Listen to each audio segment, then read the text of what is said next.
Hello guys, तो शुरू करते हैं अब आज का दूसरा टेस्ट। देखिए, जैसा कि मैंने आपको बताया था कि हमारे पास ऑलमोस्ट 100 टेक्स्ट बुक पे PYQ जो कि 2025 में ग्रुप टी का एग्ज़ाम हुआ था उसके क्वेश्चन पेपर अवेलेबल हैं, और मैं इसमें से आप लोगों का साइंस का PYQ रिवाइज़ करवा रहा हूँ। तो अभी जो हमारे पास ओवरऑल डेट बचा हुआ है एग्ज़ाम का, उस बेसिस पे अगर मैं रोज़ के कम से कम 3 या 4 टेस्ट साइंस का लगाता हूँ, तब जाके मैं मे बी एग्ज़ाम तक पूरा टेस्ट ख़त्म कर पाऊँगा। और मेरा टारगेट है कि मैं पूरा ख़त्म कर दूँ, है ना। और ऑलरेडी मैंने 7 ख़त्म कर दिया है। वैसे मैंने अपलोड सिर्फ 2 का किया है। एक मैंने फर्स्ट का वीडियो कर रखा है अपलोड, बट उसे मैंने टेक्स्ट बुक पे नहीं लगाया था, और एक मैंने 7th का अपलोड किया है जिसे मैंने टेक्स्ट बुक पे ही टेस्ट लगाया था और उसका अपलोड किया हुआ है। और अब मैं स्टार्ट करने वाला हूँ PYST 8 यानी 8वां नंबर टेस्ट। ये जो बचे हुए टेस्ट हैं मैं ये भी लास्ट में करवा दूंगा अगर हमारे पास समय होगा। अभी भी हमारे पास बहुत सारे टेस्ट बचे हुए हैं, तो अब हम इसको स्टार्ट कर लेते हैं। चलिए, टाइम बिल्कुल भी वेस्ट नहीं करते हैं, और रिवीजन आप लोग इसके साथ देखते हुए स्टार्ट करेंगे, ये सोच के कि आपका कितना प्रिपेयर्ड है ना। मैं इंग्लिश मोड में ही रखूँगा, मेरे लिए इंग्लिश ज़्यादा इजी है। मैं हिंदी में बता दिया करूँगा आप लोगों को। हमारा पहला प्रश्न है, compared to a soft sound a louder sound wave of the same frequency is characterised by what. मतलब आपसे कह रहा है कि किसी सॉफ्ट साउंड के कंपैरिजन में लाउडर साउंड जिसकी फ्रिक्वेंसी सेम हो उसको कैसे कैरेक्टराइज्ड करेंगे। तो हम जानते हैं कि सॉफ्ट साउंड और लाउड साउंड में अगर किसी चीज़ का डिफरेंस है तो वो है उनकी फ्रीक्वेंसी का। तो दैट मीन्स सॉरी एम्पलीट्यूड का, नॉट डिफरेंसी का, एम्पलीट्यूड का। Soft sound and louder sound, तो लाउडर साउंड में लार्ज एम्पलीट्यूड होता है, तो एम्पलीट्यूड यहाँ पे डिफरेंस हो जाएगा। अगला है, विच of the following is responsible for dispersion of white light through a glass prism. तो ग्लास प्रिज्म के साथ जो डिस्पर्जन होता है उसके लिए कौन रिस्पॉन्सिबल है। पहला है, प्रिज्म एब्जॉर्ब सम कलर्स, तो हम ये जानते हैं एब्जॉर्ब नहीं करता। Different colours of light travel at different speed in glass, ये भी सही है। White light contains only one colour, ये गलत है। Different colours of light travels at the same speed, ये भी गलत है। तो दूसरा सही हो जाएगा कि हम सब जानते हैं अलग अलग कलर की स्पीड अलग अलग होती है, जिसके कारण वो अलग हो जाते हैं और डिस्पर्जन हो जाता है ना। तीसरा क्वेश्चन है, Fleming's left hand rule is used to determine the direction of motion in an electric motor. Which finger represents the direction of force of motion. तो फ्लेमिंग्स के लेफ्ट हैंड रूल में जो हमारा थंब होता है वो direction of motion को represent करता है या फोर्स को, यह याद रखिएगा। अगला क्वेश्चन है, when the velocity of a body increase to twice its original value its kinetic energy become what. तो हम जानते हैं काइनेटिक एनर्जी का फॉर्मूला होता है ½ mv², और अगर वेलोसिटी को डबल करोगे तो डबल का स्क्वायर 4 गुना हो जाएगा, है ना। तो 4 times the original value. Simple formula में पुट कर देना था 2 को, 2 का स्क्वायर 4 हो जाता है, इसलिए 4 टाइम्स। अगला है, a solution is said to be stable when. Solution को स्टेबल कब बोलते हैं। The solid particle float on the surface of solution when left undisturb. क्या तब वो, देखिए अगर वो फ्लोट कर रहा है तो ऑब्वियसली स्टेबल नहीं है। The solute particle settle down, तो भी नहीं है। Solute particle form separate layer, तो भी नहीं है। Solute particle do not settle down when left undisturb, ये सही होना चाहिए।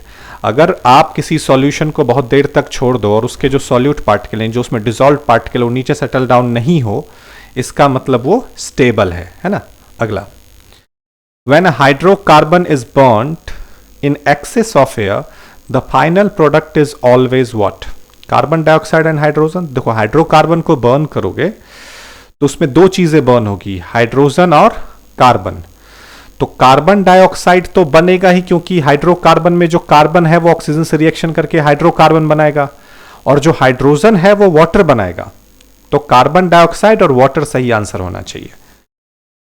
अब हमें इसे बैलेंस करना है, तो अगर हम गौर से देखें तो यहां पे कार्बन 1 है और यहां पे कार्बन 2 है, हाइड्रोजन यहां पे 2 है, हाइड्रोजन यहां पे 6 है, और यहां पे ऑक्सीजन 2 है, और यहां पे ऑक्सीजन 2 और एक 3 है।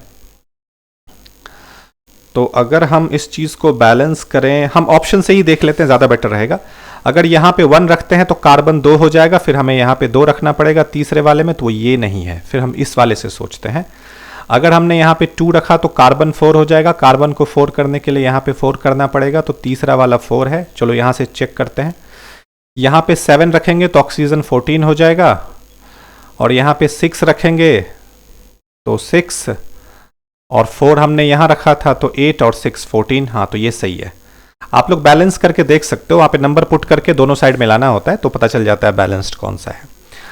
A person is standing in a bus that suddenly stop. अगर आप किसी बस में जा रहे हैं, एकदम से रुक जाए, तो person tends to fall forward, मतलब आदमी जो है वो आगे की ओर गिरता है। तो कौन से लॉ के कारण ऐसा होता है? तो न्यूटन का सेकेंड लॉ है, कंजर्वेशन ऑफ मोमेंटम है, फर्स्ट लॉ है, या थर्ड लॉ? हम सब जानते हैं जो मोशन में है वो मोशन में रहता है, जो रेस्ट में है वो रेस्ट में रहता है, ये फर्स्ट लॉ है जिसको लॉ ऑफ इनर्शिया भी कहते हैं। अगला प्रश्न है, roots of which of the following plant can give rise to new plant. तो रूट से नया प्लांट किस में मिलेगा? मेज में, स्वीट पोटैटो में, या ग्राम में? तो अगर आप में से किसी ने भी स्वीट पोटैटो के बारे में जानते हैं तो इसका वेजिटेटिव पार्ट रूट होता है ना? वेजिटेटिव पार्ट मतलब जिस पार्ट को लगाने से नया पौधा बन जाएगा। अगला प्रश्न है, why is variation primarily important in population of organism. मतलब किसी भी ऑर्गेनिज्म की पॉपुलेशन के लिए वेरिएशन क्यों जरूरी है? तो हम सब जानते हैं कि वेरिएशन के कारण सर्वाइवल ज़्यादा होने के चांसेस होते हैं। पहला ऑप्शन है, it increases the chances of survival under changing environmental condition. ये सही है, पर मैं और भी ऑप्शन पढ़ूंगा। It insures that all individual are identical. बिल्कुल नहीं, वेरिएशन में आइडेंटिकल कैसे हो सकता है? It always give instant result within the same generation. ये भी नहीं है। It helps organism reproduce faster. ऐसा भी नहीं है। तो राइट आंसर पहला हो जाएगा कि इसके कारण जो सर्वाइवल के चांस है एनवायरमेंटल कंडीशन के चेंज होने के बाद भी बढ़ जाता है। अगला है, which of the following is an example of growing 2 or more crops simultaneously on the same land field in a definite pattern। मतलब एक ही खेत में एक से ज्यादा पौधों को एक साथ लगाने के हम लोग क्या बोलते हैं? वो भी डेफिनेट पैटर्न में। देखो, अगर डेफिनेट पैटर्न नहीं बोलता तो मिक्स्ड क्रॉपिंग हो जाता, और ऐसे यहाँ ऑप्शन में भी नहीं है, इंटर क्रॉपिंग होगा, है ना? एक क्रॉप के बीच में दूसरा क्रॉप लगा देने को इंटर क्रॉपिंग कहते हैं। अ swimmer pushes water backward, the reaction force that propels the swimmer forward is। तो gravity pushes the swimmer forward. Obviously gravity forward क्यों करेगा? वो तो नीचे की ओर खींचेगा, तो पहला ऑप्शन नहीं है। Air pushes the swimmer, air क्यों पुश करेगा? पानी में एयर का कोई रोल नहीं है। तीसरा है, water pushes the swimmer backward. Water अगर स्विमर को पीछे धकेलता तो स्विमर आगे नहीं जाता। तो राइट आंसर हो जाएगा चौथा, water pushes the swimmer back forward, क्योंकि स्विमर पानी को पीछे धकेल रहा है तो पानी स्विमर को आगे धकेल रहा है। न्यूटन का तीसरा नियम यहां पे लग गया। अगला क्वेश्चन है, due to presence of which particle does rough endoplasmic reticulum look rough under microscope. तो किस पार्टिकल के प्रेजेंस के कारण जो आरईआर होता है वो रफ नजर आता है? तो हम सब जानते हैं उस पर राइबोसोम होता है जो प्रोटीन सिंथेसिस में हेल्प करता है, और उसी के कारण वो रफ नजर आता है ना? Which of the following is not a part of a structural organization of a cell? मतलब सेल के स्ट्रक्चरल ऑर्गेनाइजेशन का पार्ट कौन नहीं है? तो साइटोप्लाज्म तो उसमें होता है। हार्ट ऑब्वियसली सेल में नहीं होता, है ना? माइटोकॉन्ड्रिया और सेल वॉल होता है, बट हार्ट एक सेल के अंदर थोड़ी होगा। अगला है, what is used as a anode during electrolytic refining. तो इलेक्ट्रोलाइटिक रिफाइनिंग जब करते हैं तो हम सब जानते हैं एनोड पे हम इम्प्योर मटेरियल डालते हैं।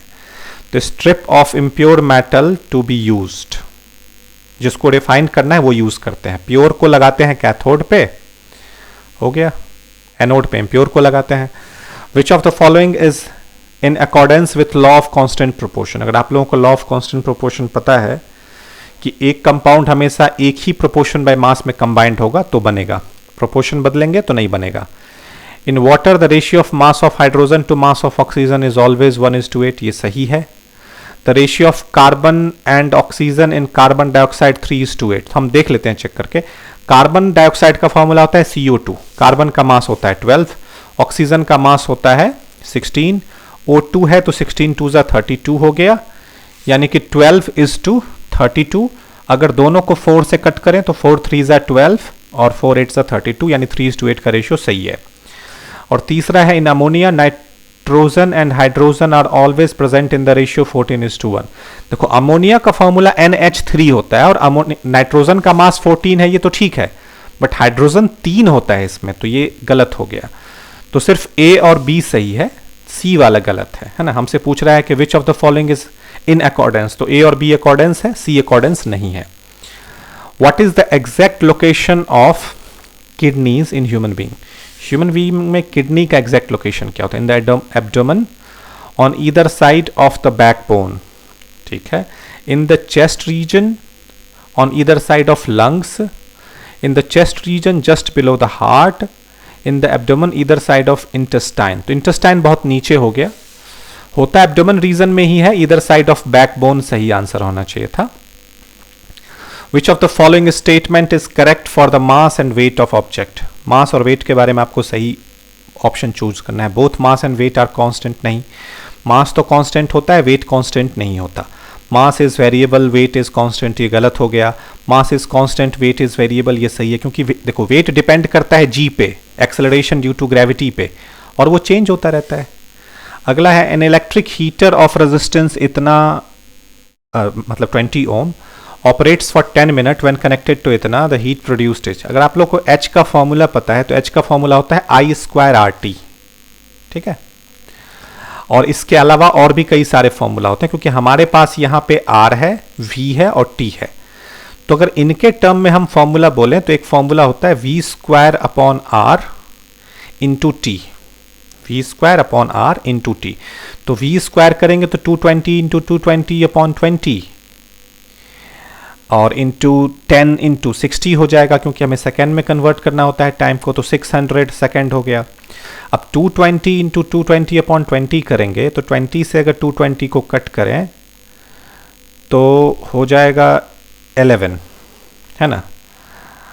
और 11 को फिर से हम 220 से मल्टीप्लाई करेंगे तो 11 0 0, 11 2 22, 11 2 22 और 224, यानी 2420, यानी 2420 हो गया। और 2420 को हमें मल्टीप्लाई करना पड़ेगा 6 से। तो इसे बिना किए अगर मैं देखूंगा तो मैं कंफ्यूज हो जाऊंगा, क्योंकि 600 से करना है, तो फिर भी मैं एक अप्रॉक्स आइडिया लगा सकता हूं। यहाँ पे 242 है ना, 242 को 6 से करेंगे तो लास्ट में 6 2 12। मैं यहाँ पे अगर पेन यूज़ ना करूँ तो ये मुझसे होगा नहीं, तो मुझे पेन यूज़ करना पड़ेगा। टाइम मेरा जा रहा है, कर लेता हूँ। मैंने नोटबुक ऐप नहीं खोल रखा है, इसके लिए सॉरी। मैं अपने नोटबुक पे से सॉल्व करूँगा और कोशिश करूँगा जल्दी से सॉल्व कर लूँ, मेरे पास टाइम कम है। मैंने जो यहाँ पे फॉर्मूला यूज़ किया उसके हिसाब से मुझे V² यानी कि 220 इंटू 220/R यानी कि 20 और इंटू 600, ये कट गया, 211 हो गया, 66 हो गया, 3 0 हो गया और 22 हो गया। 0 0 0 2 0 0 0 2 3 1 0 0 0 2 5 4 1। अगर पावर को मुझे 5 बनाना है ना तो 1.45 इंटू 10 टू द पावर 5 के रेंज में जा रहा है, 6 के रेंज में जा रहा है एक्चुअली, ठीक है। बहुत टाइम लगा दिया मैंने इसमें, 3 मिनट लगा दिया, उतना टाइम था नहीं मेरे पास। मैंने एक्चुअली नोटबुक नहीं लिया था जिसके कारण ऐसा हुआ।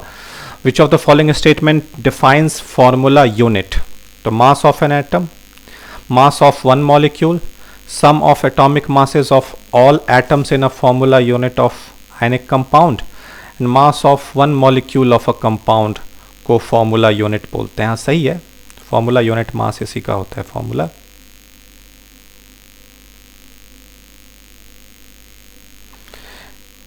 अगला क्वेश्चन है the removal of which of the following weeds from agricultural lands will beneficial for the farmers। तो wheat, सनफ्लावर, सोयाबीन। अब देखो जो पहले 3 हैं वो क्रॉप्स हैं, मैं ज़्यादा डिस्कस नहीं कर सकता, टाइम की डिफिशियंसी है। The band of 7 colours obtain on screen dispersion is called what, उसको स्पेक्ट्रम बोलते हैं 7 कलर को। अगला है विच of the following is a part of human male reproductive system, तो वजाइना नहीं होगा, यूटेरस तो खैर दोनों में होता है, फैलोपियन ट्यूब नहीं होगा, प्रोस्टेट ग्लैंड मेल में होता है। Neutralisation reaction is best describe as acid plus base होता है सॉल्ट एंड वाटर, ये सही हो जाएगा। और लास्ट है न्यूक्लियस आर सब atomic particles found inside the atom, they consist of what, only proton, only neutrons, proton and neutrons दोनों। चलिए मैंने टाइम पे कर दिया, बट इस बात का अफसोस है कि मैं आप लोगों के साथ इसे डिस्कस नहीं कर पाया। कोई बात नहीं, अगली बार से मैं इस बात का ध्यान रखूंगा, पेन वैन लेके साथ में बैठूं ताकि मैं आपके साथ डिस्कस कर सकूं। फिर भी मैंने एक गलत कर दिया, और देखिए सिर्फ एक गलत करने से मेरा रैंक 1 से घट के 335 पे पहुंच गया। तो आप समझ सकते हैं कि एक गलत करने से आप कितने पीछे हो जाते हैं। फिर भी मैं देखना चाहूंगा मैंने गलत क्या किया है और कैसे किया है। तो विच of the following statement defines formula unit, मुझे लग रहा था मैंने जल्दीबाजी में कुछ ना कुछ गलत किया है। तो मास ऑफ 1 मोल लिखा हुआ है, ये गलत है मैंने मोल पे गौर नहीं किया था। तो mass of an atom, mass of 1 molecule, तो राइट आंसर होना चाहिए था सेकंड, एक्चुअली नहीं थर्ड। ये तो गलत है। फॉर्मूला यूनिट का मतलब इन्होंने सी में लिख रखा है कि sum of atomic masses of all atoms in the formula unit of an ionic compound. सिर्फ आयनिक कंपाउंड में थोड़े ना होता है, वो तो कोवेलेंट कंपाउंड का भी हो सकता है। अब पता नहीं, मे बी मैं ही गलत हूं, क्योंकि यहाँ टेक्स्ट बुक में दिया गया है, तो ये लोग गलत तो नहीं देंगे। Then I will rectify it. तो मेरा एक गलत हो गया। चलिए अभी के टेस्ट में सिर्फ इतना ही, अब हम मिलेंगे अगले टेस्ट में, तब तक के लिए धन्यवाद।